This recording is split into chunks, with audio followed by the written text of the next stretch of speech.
अस्सलाम वालेकुम everyone, this is me Akbar. Hope so आप सब लोग ठीक होंगे और मेरी वीडियोस आपको पसंद आ रही होंगी। आज जी हम लोग ईडीयू A516 का लेक्चर 14 करने जा रहे हैं। उम्मीद है कि आपको पिछले लेक्चर सारे समझ आ चुके होंगे। हम कंटिन्यू चल रहे हैं जी स्पीकिंग स्किल्स को लेकर। हम अब इसमें देखेंगे प्रैग्मेटिक। अब प्रैग्मेटिक जो है ये बेसिकली एक प्रैक्टिकल लैंग्वेज है, जिसमें हम ये वो लैंग्वेज है जो कि बोली जाती है। अगर हम किसी चीज़ को पोलाइटली बोल रहे हैं तो इसमें हमें होगा क्या कि आप इसमें पोलाइटनेस शो कर रहे हो ना। स्टूडेंट्स जो होते हैं उन्हें बताया जाता है कि आपने कौन सा वर्ड किस तरह कन्वे करना है और उसे किस तरह चुनना है। वर्ड सिलेक्शन जो होती है ये बहुत इंपॉर्टेंट होती है। टीचर जो होती है वो लैंग्वेज को यूज़ करती है एक पार्टिकुलर इम्पैक्ट को क्रिएट करने में। स्टूडेंट्स जो होते हैं वर्ड को यूज़ कर रहे होते हैं ताकि वो उससे कन्वे कर सकें अपने लॉन्ग लास्टिंग इम्पैक्ट को। इस पे अगर हम बात करें एप्लीकेशन ऑफ लैंग्वेज की, तो वो जी डिटेल्स जो होती है इसमें इम्पर्सनल फ्रॉम इमोशनल जाया जाता है। फिर इंटरप्रिटेशन। इंटरप्रिटेशन ऑफ वर्ड जो है ये बहुत इंपॉर्टेंट होती है। इसमें कोई टाइम गैप नहीं होता, डिलीवरी और रिसेप्शन ऑफ स्पीच के अकॉर्डिंग स्टूडेंट जो होता है उन्हें कहा जाता है और वो इंटरप्रिएट करते हैं वर्ड को। इस तरह हुआ क्या कि जो मीनिंग्स होते हैं वो क्लैरिफाइड हो जाते हैं। स्पीकिंग जो है ये बेसिकली सेंसिटिव एक्टिविटी है देन राइटिंग। याद रखिएगा, स्पीकिंग जो है आप इस कह सकते हो सेंसिटिव एक्टिविटी है राइटिंग के। वर्ड्स जो होते हैं उनके एक या इससे ज़्यादा मीनिंग होते हैं, वो अकॉर्डिंग टू कॉन्टेक्स्ट चलते हैं। बहुत सारे एक्चुअल मीनिंग्स जो होते हैं वो अकॉर्डिंग टू वर्ड ही कन्वे किए जाते हैं, लेकिन हो क्या रहा होता है कि जो स्पीकर होता है या सुनने वाला जो होता है वो चीज़ों को वैसे नहीं ले पा रहा होता जैसे बताया गया था, क्योंकि हर वर्ड की मीनिंग डिफरेंट होते हैं। सो क्लियर वर्ड का होना कंटेंट या कॉन्टेक्स्ट के अकॉर्डिंग होना बहुत ज़रूरी है।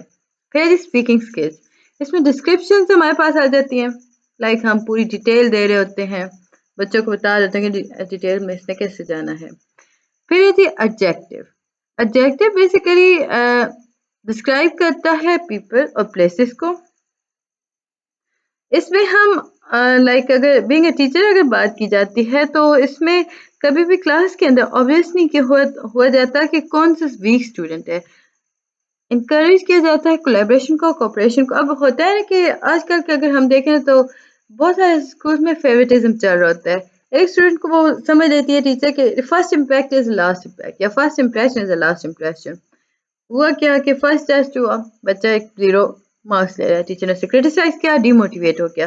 सेम हुआ क्या कि टीचर के माइंड में बैठ गया कि इस बच्चे का IQ लेवल बहुत लो है। सो उसने उसे एक सेपरेट पोजीशन दे दी, एक हायर लेवल का आ गया तो टीचर तो उससे खुश हो गई। टीचर ने उसे थ्रू आउट ये एक अक्लमंद, एक समझदार, एक लायक बच्चा समझा। सो कहा यह गया था कि इस चीज़ को हटा देना बहुत ज़रूरी हो जाता है स्पीकिंग स्किल्स के अकॉर्डिंग। टीचर जो होती है ना, लर्निंग फ्रॉम अ टीचर, तो इसमें हम कॉन्शियस हर चीज़ के अकॉर्डिंग रहते हैं। एडजेक्टिव की अगर बात की जाए तो उसे यूज़ किया जाता है बहुत सारे वर्ड्स के अकॉर्डिंग, और टीचर जो होती है उसे इनकरेज करती है। देन अकॉर्डिंग हमारे पीयर असेसमेंट आ गया स्पीकिंग स्किल्स के अंदर, चेन बिल्डिंग एक्टिविटी।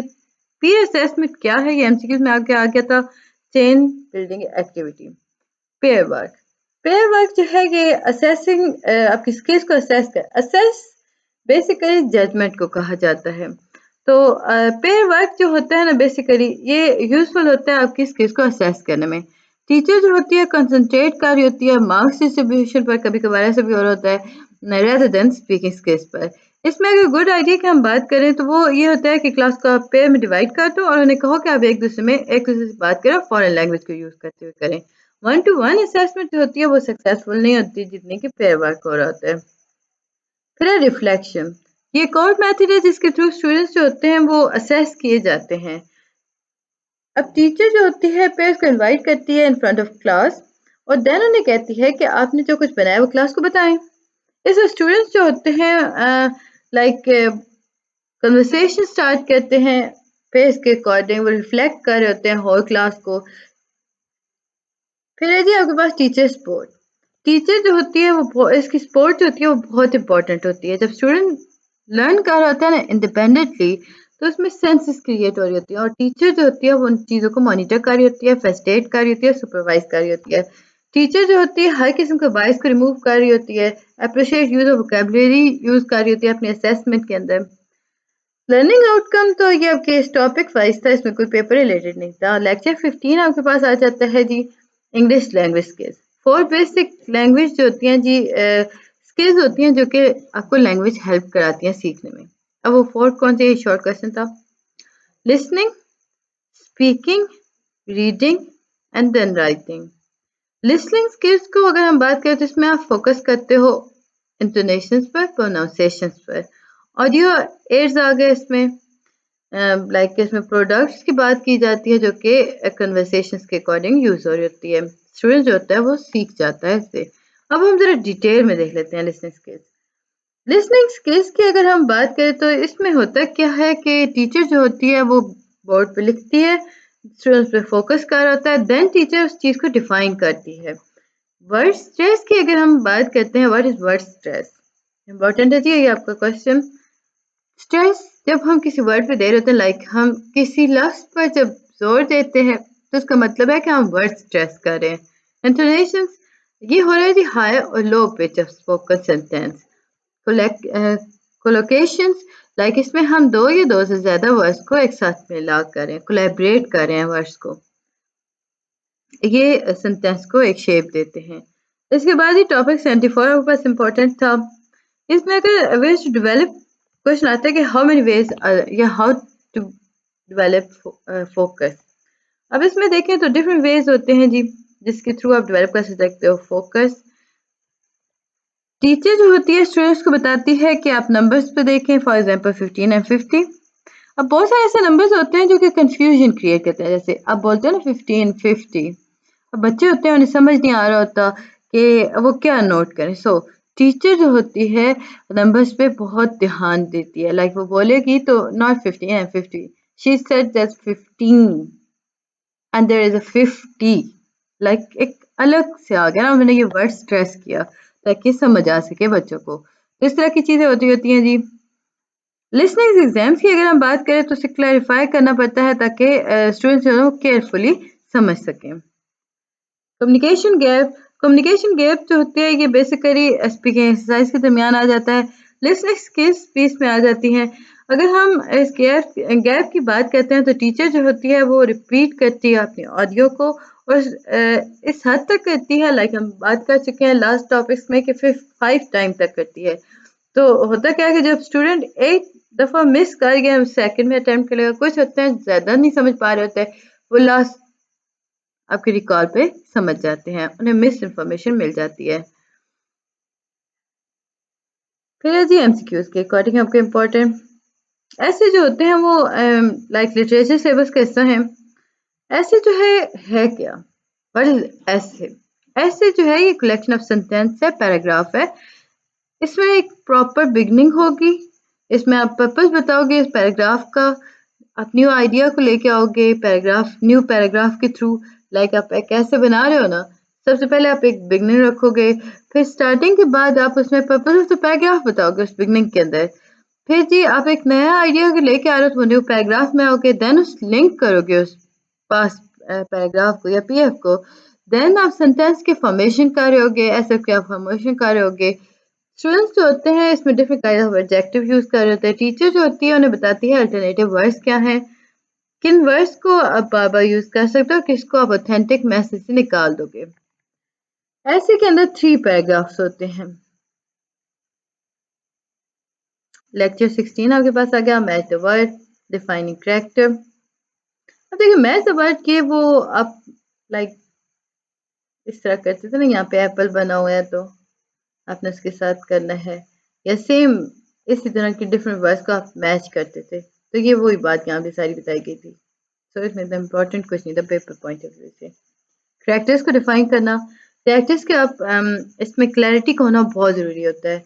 टीचर जो होती है वो हर कैरेक्टर पे पूरा प्रॉपर वर्क कर रही होती है, कैरेक्टर जो होते हैं वो ऐसे कोर्स में इंकरेज किए जाते हैं। फिर है जी आउटलाइन ऑफ शॉर्ट स्टोरी। इसमें अगर देखें तो शॉर्ट स्टोरी भी लिटरेचर कोर्स का एक हिस्सा है, इंटरेस्टेड होती है, फिर वो शॉर्ट होती है। स्टूडेंट्स जो होते हैं उन्हें इनकरेज किया जाता है कि वो खुद से शॉर्ट स्टोरीज लिखें। अब कैसे टीचर जो होती है बच्चों को एक बिगिनिंग देती है और एक एंडिंग बता देती है। और कहती है यानी कि एक स्टूडेंट्स को एक आउटलाइन प्रोवाइड कर देती है और देन वो कहती है कि बच्चों से कि आप इसमें खुद से लिखें। आप सोचेंगे आगे क्या होगा और इसका एंड ये होगा। तो ये बातें थी इस पे। फिर है जी शॉर्ट स्टोरी के अंदर सीन्स और सिचुएशन को कैसे ऐड करना है। सीन और सिचुएशंस की अगर हम बात करें वो अकॉर्डिंगली डेवलप हो रही होती हैं बेसिक थीम्स के अकॉर्डिंग। सिचुएशंस अगर है अगर आपने प्रोवाइड किया ना वार की या पॉवर्टी की है या पीस की है तो इसमें जितनी चीज़ें डिस्कस होंगी ना उसकी रिकॉर्डिंग टीचर जो होगी वो स्टूडेंट्स को पहले उनकी लेंथ बताएगी। टीचर बताएगी कि कितना आपने इसमें ऐड करना है इस कॉन्टेक्स्ट और स्कीमस को अपने माइंड के अंदर रखते हुए टाइम वेस्ट एक्टिविटीज़ को आपने निकाल देना है। कितनी चीज़ें इसमें ऐड होंगी जिसके अकॉर्डिंग ये एक अच्छी स्टोरी बन सकेगी। ग्रामर का यूज़ प्रेजेंट सिंपल। स्टूडेंट्स जो हों उन्हें प्रॉपर ग्रामर का पता होना चाहिए। प्रेजेंट सिंपल क्या है? प्रेजेंट सिंपल जो फर्स्ट सेंटेंस है और ये फर्स्ट टेंस है जिसको स्टूडेंट्स को सीखना ज़रूरी होता है। इसमें एक्शन वर्ब और सब्जेक्ट्स आ जाते हैं जो कि एक सिंपल टेंस क्रिएट कर देते हैं। सब्जेक्ट जो है वो नाउन और प्रोनाउन के अकॉर्डिंग चलता है। ऑब्जेक्ट इसमें ऐड किया जाता है पास्ट सिंपल। पास्ट सिंपल की हम बात करें तो ये कुछ इस तरह की चीज़ है जो कि प्रेजेंट सिंपल से थोड़ी सिमिलर होती है लेकिन टाइम के अकॉर्डिंग वो डिफरेंस होती है। ये वो टाइम होता है जो गुजर चुका है। आई ईट को अब हम आई एट कर देते हैं। टीचर को इस चीज़ को क्लियर करना होता है। Continuous tense. अच्छा ये जो मैं बता रही हूँ ये तो आपके शॉर्ट क्वेश्चंस भी हैं और एमसीक्यूज भी हैं। याद रखिएगा ये शॉर्ट और एमसीक्यूज दोनों हैं। फिर है जी एमसीक्यूज रिलेटेड कॉन्टिन्यूस का मतलब क्या है? कॉन्टिन्यूइंग लाइक वो चीज़ें जो कि प्रेजेंट लाइक हो रही होती हैं चल रही होती हैं। इत सेंटेंस की अगर हम बात करते हैं तो आईएनजी का इजाफा हो जाता है इसके अंदर। वर्ब जो होता है वो इसमें प्रेजेंट होता है पास्ट कंटिन्यूस भी होता है और प्रेजेंट कंटिन्यूस भी चल रहा होता है। प्रेजेंट में हमने बात की कुछ चीज़ हो रही है आईएनजी का इजाफा हो गया। अब पास्ट कंटिन्यूस टेंस के अंदर हम I was writing a letter इसमें वर्ब जो है वो पास्ट में चला गया। स्टूडेंट को पता होना चाहिए आइडेंटिफाई इतना मतलब उन्हें इतना क्लियर हो कि वो आसानी से उसे आइडेंटिफाई कर लें। प्रेजेंट परफेक्ट ये होता तो ये प्रेजेंट फॉर्म है बट इसमें पार्टिसिपल्स यूज हो रहे होते हैं। Like I have for example I have written a letter. तो इसमें हम सेकेंडरी स्कूल मोस्टली की बात करते हैं। रिटन जो है ये पास्ट पार्टिसिपल है। टेंस जो है वो प्रेजेंट के अंदर चल रहा है। सो इससे इंडिकेट क्या हुआ कि जो एक्शन है वो long time ago like done not long मतलब इतना जल्दी अभी अभी रिसेंटली वो खत्म हुआ वो एक्शन। पास्ट परफेक्ट इसमें हम बात करें तो ये पास्ट में हुआ है और इसमें पार्टिसिपल्स यूज हो रहे होते हैं। I had written a letter. Student जो है यहाँ पे उन्हें पता होता है कि वाई कन से आई रोट अ लेटर। इसमें डिफरेंस आ जाता है मीनिंग का। हैड जो है वो बेसिकली स्पेसिफाई करता है एक्शंस को और ये बता रहा होता है कि ये काम जो है ये बहुत देर पहले हो चुका है और ये टाइम पीरियड के अकॉर्डिंग रेलिवेंट है। फ्यूचर टेंस इसमें अगर हम बात करें तो जो कुछ फ्यूचर में हो चुका है एक्शन जो है लाइक प्लानिंग और फ्यूचर फ्यूचर में हो रहे होते हैं। जैसे फ्यूचर की बात की जाए तो वर्ब और ऑब्जेक्ट्स आ गए। उम्मीद है कि आपको ये सारी चीज़ें समझ आ रही होंगी। काइंडली मेरे चैनल को लाइक और सब्सक्राइब कर दीजिएगा। वीडियो पसंद आती है कमेंट करें, नहीं समझ आ रहा तो मुझसे पता कर लें।